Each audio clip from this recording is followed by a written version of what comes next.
Hai sobat, kembali lagi bersama Ekstrada di Cerita Film. Terima kasih sudah klik video ini. Ekstrada doakan semoga kita semua sehat dan sukses. Pada kesempatan kali ini, Ekstrada akan menceritakan sebuah film yang berjudul.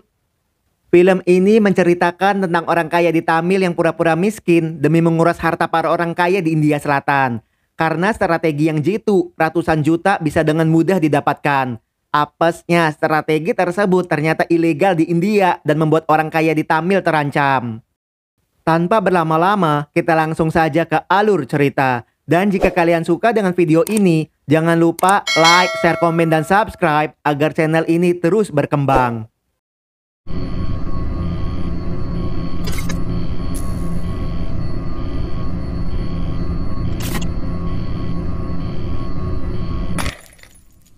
Film ini dimulai di kota Kanyakumari pada tahun 2016. Di jalan raya Nagercoil, sepasang kekasih yang sedang kasmaran, tidak fokus berkendara dan menabrak seorang pria hingga tumbang.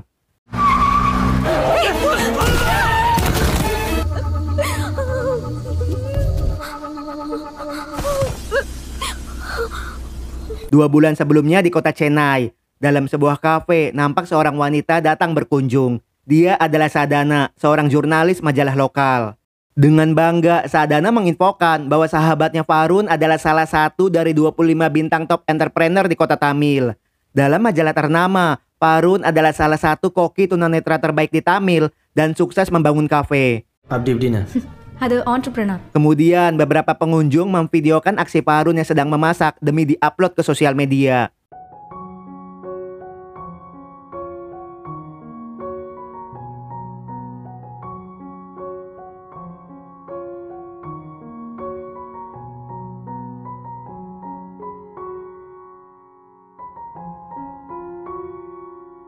Pada jam setengah 11 malam, di saat Varun akan pulang, seorang wanita tidak dikenal ingin membeli makan untuk lelaki tua lapar yang ada di pinggir jalan.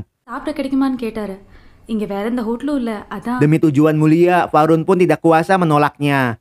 Karena searah, mereka pun memberikan secara bersama.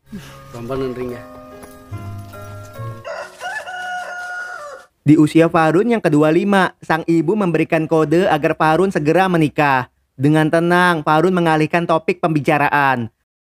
தேவையில்லாம பேசி போர் அடிக்காத. சரியா? மா, என்ன சொல்ல வரேன்னு புரியுது. சப்பாத்தி கூட. Tanpa sepengetahuan Varun, orang tuanya ingin menjodohkan dengan Sadhana. Sadhana yang menyukai Varun nampak tersipu malu. Pada saat akan tutup, dengan mencium parfumnya, Varun sudah mengetahui kedatangan Dipa. Pada saat itu, Dipa yang baru pulang kerja lupa membayar tagihan kemarin. Hanya saja, Varun menolak dibayar. Di pertemuan yang kedua, mereka pun berkenalan. Dipa. Hai Varun.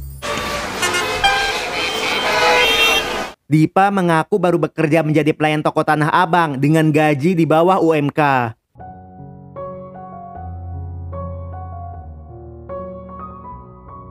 Dari sisa makanan restorannya, Varun membagikan kepada orang-orang yang membutuhkan. Ternyata kegiatan tersebut sudah sering Varun lakukan. Sejak saat itu mereka menjadi dekat dan sering pulang bersama.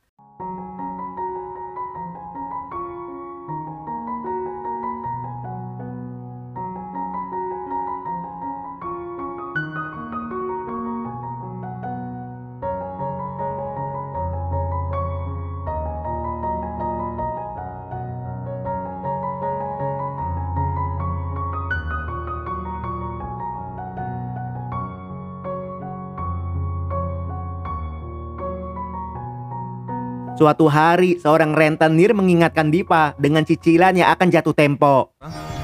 2 weeks later. 2 minggu kemudian, Varun yang akan mengatakan cinta terlihat khawatir karena Dipa tidak bisa dihubungi. Siri, call Dipa. Siri, time. It's 11:07 p.m. Setelah menunggu setengah jam, Dipa pun datang. ஏதாவது பிரச்சனையா? சொன்னா தானே தெரியும். Mendengar Dipa menangis, Varun ingin tahu masalahnya. Dipa menceritakan bahwa seorang rentenir akan mengusirnya dari rumah karena terlambat membayar cicilan. பைத்தியம் மாதிரி பேசாத Deepa. Ayah Dipa pinjam 500 juta dan menggadaikan rumah demi menikahkan putrinya yaitu adik Dipa dengan keluarga kelas atas. Di India, pihak wanita lah yang harus membayar mas kawin dan resepsi. Apesnya, ayah Dipa di PHK dan beberapa preman datang menghajar karena telat 2 minggu. ரொம்ப அசிங்கமா பேசினாங்க. Parun yang tersentuh tanpa ragu akan melunasi hutang ayah Dipa esok hari. Jika Dipa menjadi istrinya, maka Parun tidak akan meminta mas kawin. Melihat sikap Parun yang baik, Dipa pun menerimanya.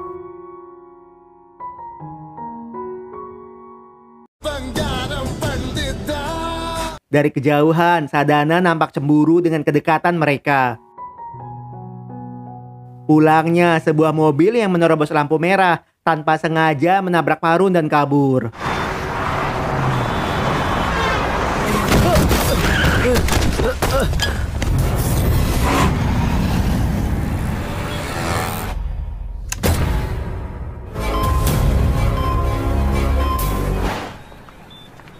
Dokter memberitahu, berkat bantuan warga, Parun datang ke rumah sakit tepat waktu. Karena benturan di kepala, Parun masih tidak sadarkan diri dan kabar baiknya, mata Parun merespon terhadap cahaya. Ayah Parun memberitahu bahwa pada usia ke-15, Parun mengalami demam tinggi selama 2 minggu dan perlahan penglihatannya menghilang. Jika kedua mata Parun bisa melihat lagi, maka orang tua Parun siap membayar berapapun. Selama dirawat, Sadana selalu datang menemani mereka. A few moments later. Setelah tersadar, Parun begitu cemas dengan Dipa karena tidak sadarkan diri selama 3 minggu. Mereka menenangkan karena Parun telah sukses menjalankan operasi mata. In fact சர்ப்ரைசிங்காக ஒரு விஷயம் நடந்தது. போது உன் மேல ஒரு கார் மோதிருச்சு. 20 minutes later. Setelah 10 tahun tidak bisa melihat, akhirnya Parun bisa melihat lagi. Mengetahui hal itu, ibu Parun menangis bahagia. I'll come back again.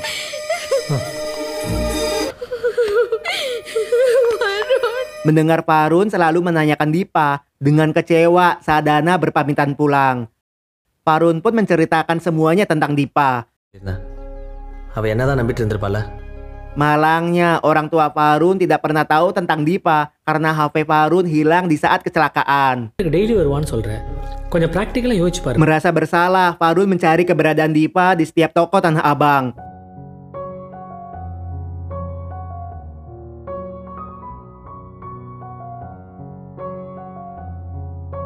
Parun juga menanyakan ke beberapa tunawisma. Sialnya, mereka tidak ada yang tahu.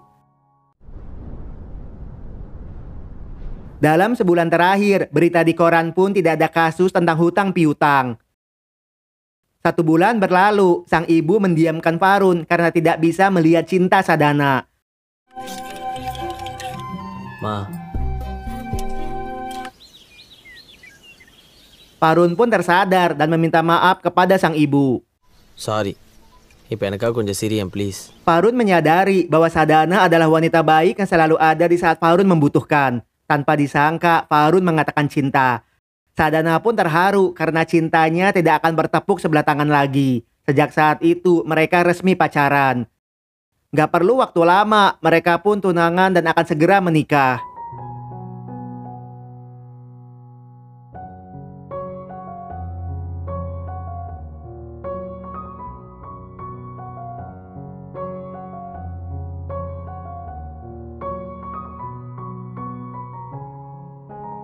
Di saat akan tutup, seorang pria tidak dikenal mengaku sebagai ayah Dipa. Dengan berlinang air mata, ayah Dipa begitu cemas dengan kondisi sang putri. Mereka kembali ke desa karena rumahnya disita. Celakanya itu hanya menutup bunga saja dan pokoknya 500 juta belum terbayar.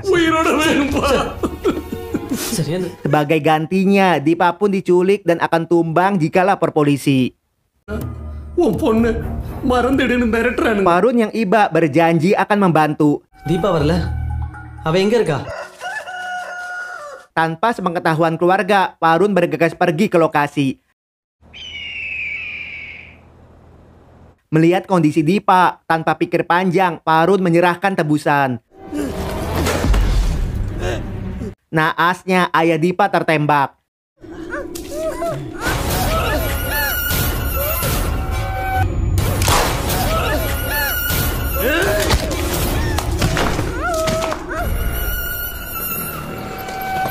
Di saat akan mengganti sidik jari, dengan cepat Parun membuka kain penutupnya.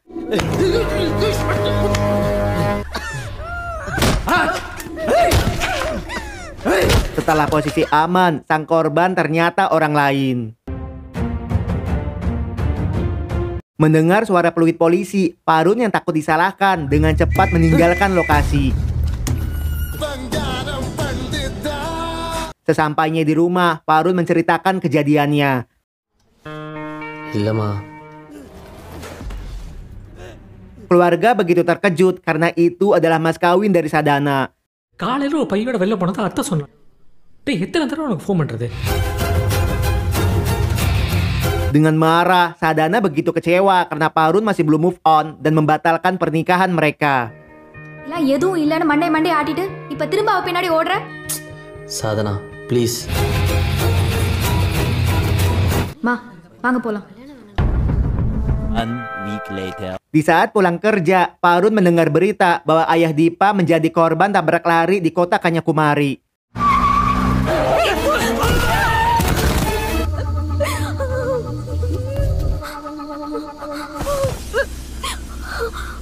Parun pun bingung karena ayah Dipa tumbang di kota lain. Kumari காவல்துறை ஆய்வாளர் அறிவழகனிடம் கேட்டபோது உயிரிழந்தார். அவருக்கு வயது சுமார் 50 இருக்கலாம். Sadana yang butuh healing memutuskan untuk ambil cuti 10 hari.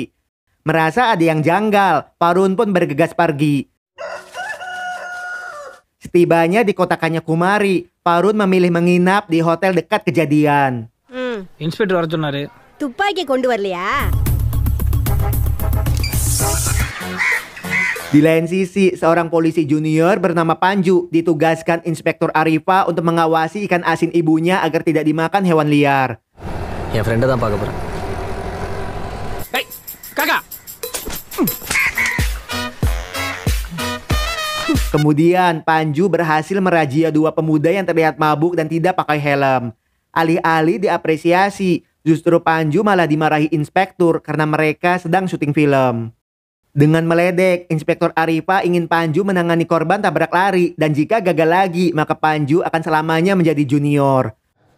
இனி விசாரிக்கிறேன் sir. Parun yang mendengar memanfaatkan momen tersebut. Parun mengaku sebagai seorang penulis majalah swasta di Chennai dan akan membuat Panju terkenal jika mau bekerja sama.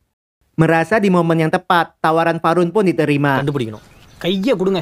கரெக்டான இடத்துல தான் வந்திருக்கீங்க. Karena kasus tabrak lari, Parun memiliki ide untuk mendatangi bengkel mobil. Biasanya mobil yang habis menabrak akan diperbaiki karena takut ditilang. Dalam perjalanan, tukang servis HP kenalannya meminta Panju untuk menaruh HP jadulnya di museum jika rusak lagi. தெரியுமா பார்க்க வருது. ஆமா. அவர் காலத்துல யூஸ் பண்ண செட்ல இது. 18ஆம் தேதியில இருந்து கார் கண்ணாடி மாத்தணும் டீடைல்ஸ் வேணும்.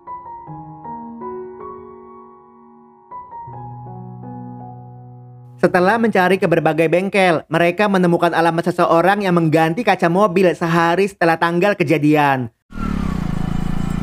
இது tourist spot. Panju yang curiga dengan mobil yang tertutup tanpa ragu membukanya. Di sana, Parun menemukan serpihan kaca.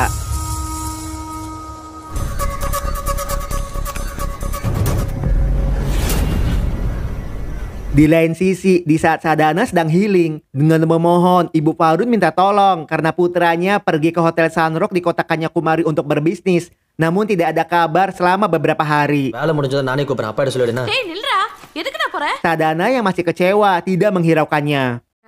Please கோபப்படாதம்மா. Ternyata pemiliknya adalah seniman patung tunanetra yang berbakat. Pada saat itu, Mano terkejut karena polisi ingin tahu penyebab digantinya kaca mobil. Tidak percaya dengan mereka, Mano pun pergi ke kantor polisi untuk menemui Inspektur Arifa. தெரியல. வண்டி எடு. Ketika mendengar suara inspektur, Mano begitu terguncang. சொல்லு. Panju yang kesal membawa Mano kembali ke rumah dan memintanya untuk menceritakan kejadian yang sebenarnya. இங்க இருந்தா குற்றவுணர்ச்சியிலே செத்துருவேன் அன்னைக்கு கிளம்பி போயிட்டான். Mano bersama Winnie akan menjual patungnya ke klien. Tanpa sengaja, Winnie yang hendak menghindari boneka sawah malah menabrak seorang pria hingga tumbang.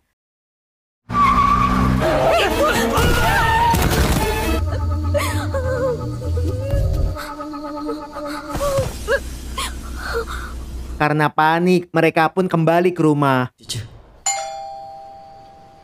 Di waktu subuh, Inspektur Arifah mengetahui kejadian tersebut dan jika tidak mau dipenjara, harus menyediakan 400 juta rupiah. Polis வந்திருக்காங்க. Dan Winnie harus meninggalkan kota untuk sementara waktu. Tidak tega melihat pacarnya di penjara, Mano pun membayar. Apesnya, suara Inspektur Arifah berbeda dengan inspektur yang meminta 400 juta. சொல்லு. Panju menginfokan, walau terkadang nyebelin, Inspektur Arifah adalah polisi jujur yang tidak akan mau menerima suap. அவளோட friends relatives யாராவது நீ பார்த்திருக்கியா? Karena nomor Winnie pun tidak bisa dihubungi dan Mano tidak menyimpan fotonya, mereka mencari ke restoran tempat Mano merayakan ulang tahun. Dari rekaman CCTV, terlihat keributan Winnie dengan pelayan restoran.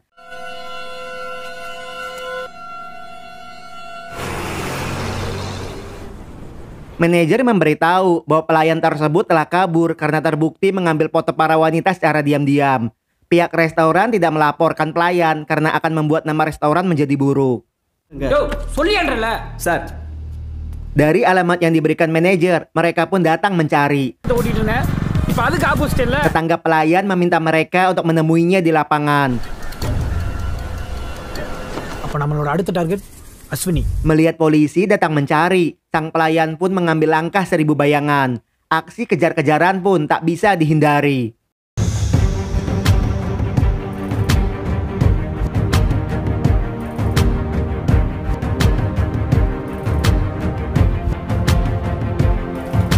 Di saat Sadana akan pergi ke Hotel Farun, tanpa sengaja Sadana melihatnya.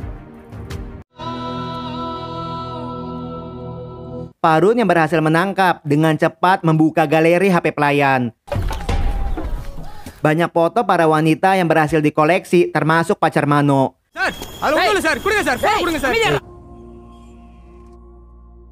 Sadana yang melihat tambah kecewa karena Farun bukannya berbisnis, tapi malah mengejar Dipa. Sadana tidak akan pernah lupa dengan wajah orang yang telah merebut tunangannya. டேய் என்னதானே நடக்குதுங்க? இப்படியே பின்னாடி சுத்தி ஞங்க அலைய போற. இது உன் தீபா தான் எனக்கு தெரியும். இந்த மூஞ்செல்லாம் ஜென்மத்துக்கும் மறக்க முடியாது. Mendengar cerita Farun, dengan kecewa, Panju merasa dibodohi dan tidak akan pernah bisa membanggakan departemennya. Farun yang merasa bersalah mengenalkan seorang jurnalis berbakat sungguhan di majalah ternama. நீங்க மட்டும் இல்லைன்னா இந்த கேஸ்ல இவ்வளவு விஷயத்தை கண்டுபிடிச்சிருக்கவே முடியாது. Demi menangkap Dipa, Sadana pun mau mengorbitkan Panju jika berhasil menangkapnya. நானும் எத்தனையோ ஃப்ராடுகளை பார்த்துருக்கேன். Di kota Madurai, Dipa telah menjalin cinta dengan seorang pianis buta berbakat bernama Vikram.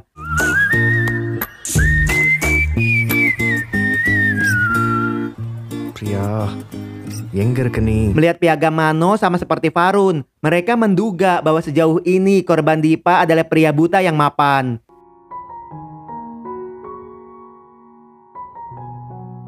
Di India Selatan pada tahun ini, banyak pria buta mapan dan berprestasi yang mendapatkan penghargaan dari pemerintah. Beruntung, majalah tempat Sadana bekerja memiliki banyak wartawan yang tersebar di India Selatan. Sebagai senior, Sadana bisa dengan mudah menugaskan mereka.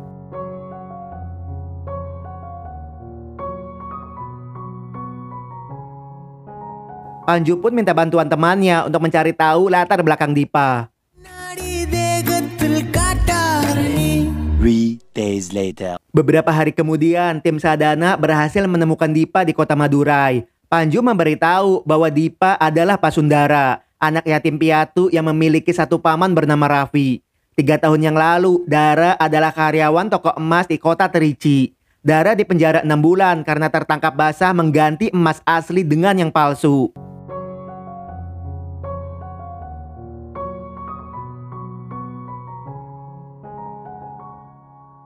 Di lain sisi, dengan berurai air mata, Dara tidak sanggup melihat adiknya sakit kelainan hati. Dokter akan mentransplantasi hatinya jika menyediakan 500 juta rupiah. Vikram yang tersentuh dalam 2 hari akan menyediakan dana tersebut demi kesembuhan adik Dara. இப்பெல்லாம் பேசாத பிரியா. நான் இருக்கேன் உனக்காக. பிரியா என்கிட்ட முன்னாடி எல்லாம் சொல்லிருக்கலாம்ல. Berkat bantuan Alfonso, mereka menyadap nomor Vikram. கன்ஃபார்மா விக்ரம் தானே? ஆமாங்க, நீங்க கொடுத்த நம்பர் தான் ட்ராக் பண்ணிக்கிட்டு. போ போ போ. போ ஃபாஸ்டா போ. Di saat makan siang, Sadana menaruh headset Bluetooth untuk didengarkan. Hello, சொல்லு சாதனா. எதுவும் பேசாத, லைன்ல இரு. Di sana, Dara berterima kasih karena 100 juta uang Vikram sudah dijadikan DP rumah sakit. Vikram pun berjanji akan membayar sisanya esok hari. ஆபரேஷன்லாம் முடிஞ்சதும் அவனை மீட் பண்ற முதல் நாள் நான். ஹாஸ்பிட்டல்ல தம்பி கூட அவன் ஃப்ரெண்ட்ஸ் இருக்காங்க. Di saat Vikram akan menyebutkan lokasi ketemuan, pelayan restoran menendang headset Sadana. Melihat Sadana mengambil headset, dengan curiga Thomas mengikutinya. நீ தைரியமா இரு. I'll be there for you. வேலை பார்க்காத மூடிட்டு உட்காரு. இப்போ நீ இறங்கி போனேன்னா எல்லாமே வேஸ்ட் ஆயிரும். Di tengah perjalanan, Thomas mengalihkan perhatian mereka.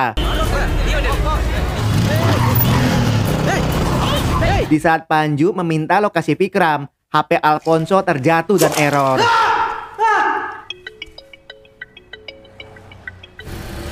என்ன பண்றான்? போக மாட்டேங்குது.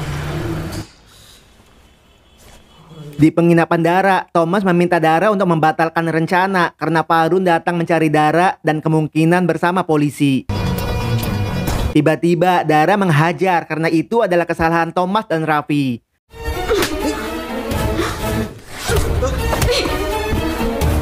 Sejauh ini mereka tidak ada bukti untuk menangkap dan akan membuat mereka menyesal karena telah mengikutinya. புரியுதா? 2 bulan sebelumnya, Dara membatalkan menguras harta Parun karena keluarganya menghabiskan banyak uang untuk operasi mata. Dalam timnya, Raffi dan Thomas bertugas mencari target dan memantau sang korban. Pada saat itu, Raffi meminta setengah komisinya. Sebagai ketua, Dara pun kesal karena sesuai aturan jika gagal tidak ada yang dapat. சும்மா சின்ன பையன் மாதிரி அழாம. Nggak berselang lama, di saat Dara sedang PDKT dengan Mano, Raffi yang berhasil memantau Parun mengincar mas kawin dari Sadana dan mengajak Thomas untuk bergabung.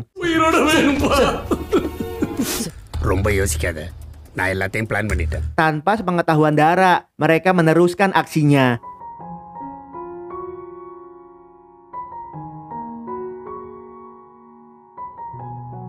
Seminggu kemudian, setelah berhasil membodohi Parun, mereka berkumpul kembali.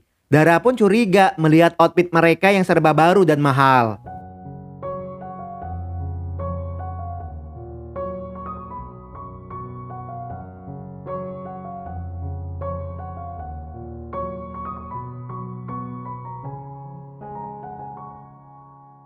Dara yang tidak bodoh mengancam Thomas untuk menceritakan kegiatannya selama seminggu terakhir.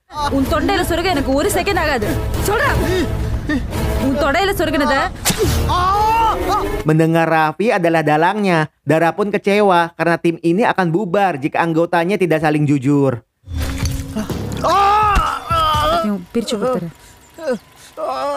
Sesudahnya, Dara memberitahu rencananya. Dara akan mengantar Mano menjual patung ke klien dan tanpa sengaja menabrak boneka sawah dan Raffi pura-pura tumbang. Dalam prakteknya, Dara yang kecewa malah menabrak Raffi hingga tumbang.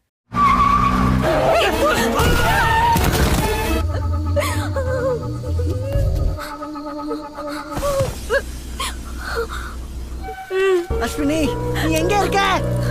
Sembari pura-pura menangis, Dara mengambil outfit milik Raffi. Bagi Dara, Raffi sudah tidak cocok di timnya lagi.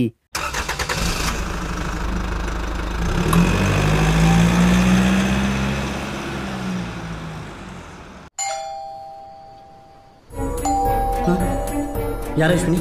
Police வந்திருக்காங்க. இன்ஸ்பெக்டர் அறிவழகன் உள்ள வரலாமா? அவங்க வாயடைக்கணும், அதுக்கெல்லாம் கொஞ்சம் செலவாகும். ஆமாம் sir. Return case எஃப்ஐஆர்லாம் ஃபைல் பண்ண திரும்பி ஊருக்கு போகவே முடியாது. Melihat Dara memberikan barang Raffi dan menumbangkannya, Thomas yang kena mental hanya bisa takut dan diam.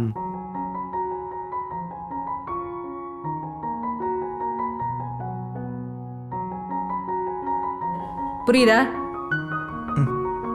Alfonso yang berhasil perbaiki HP-nya dengan cepat memberitahu lokasi Vikram.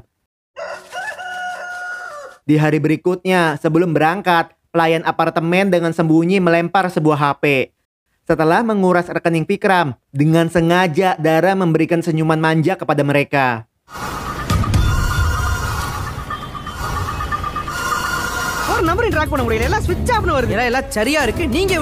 Tiba-tiba beberapa warga minta tolong diantarkan ke rumah sakit karena ada korban kecelakaan.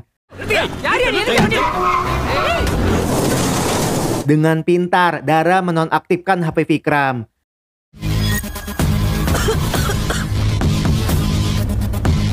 Di tengah perjalanan, tanpa diduga, mereka menodongkan sebuah pisau. Naasnya, Panju yang melawan tertusuk pisau mereka.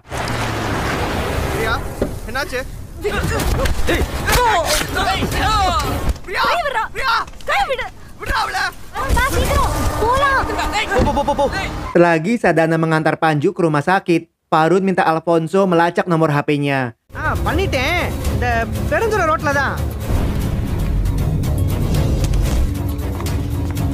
Di lapangan yang sepi, Thomas pura-pura akan mencuri tas Vikram. Thomas yang tidak terima dengan tumbangnya Raffi secara mengejutkan mengkhianati Dara dan berniat membawa kabur tas sendiri. Akibatnya perkelahian pun tak bisa dihindari.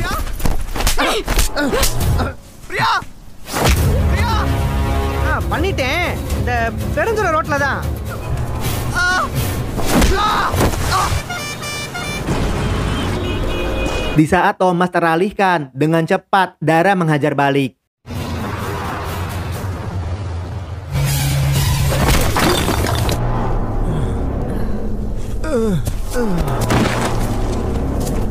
Karena semprotan serangga, mata Farun pun kembali buta.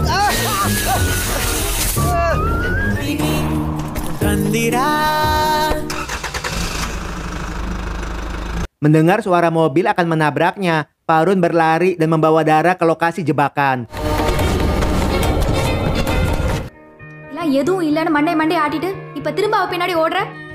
Sadhana, please.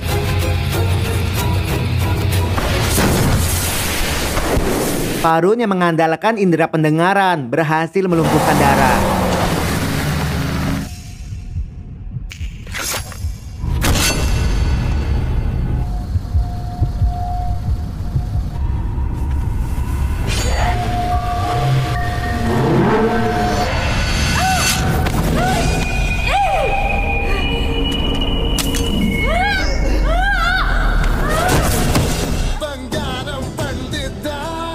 Vikram yang selamat tidak menyangka bahwa Dara adalah penjahat. 3 minggu kemudian, Dara dipenjara seumur hidup karena telah menumbangkan Raffi dan menipu puluhan orang. Sedangkan Thomas sedang dalam pencarian. Sebagai istri Farun, Sadana menyindir suaminya karena ketua mafia pernah singgah di hati Farun. Berkat artikel Sadana, banyak berita TV di India Selatan menganggap Panju sebagai pahlawan. Panju mendapatkan penghargaan dari Gubernur Tamil karena berhasil mengungkap kasus penipuan besar. Atas prestasinya, inspektur yang bangga akan mengangkat Panju menjadi asisten inspektur. Dan film pun selesai. Secara keseluruhan, film ini layak ditonton. Film ini mengajarkan kita bahwa berhati-hatilah dalam memilih pasangan, apalagi yang baru dikenal. Terkadang cinta tidak bisa membedakan antara tulus dan modus. Terima kasih untuk kalian yang nonton video ini sampai selesai. Sekian ulasan alur cerita film kali ini. Jumpa lagi di video selanjutnya. Dan salam.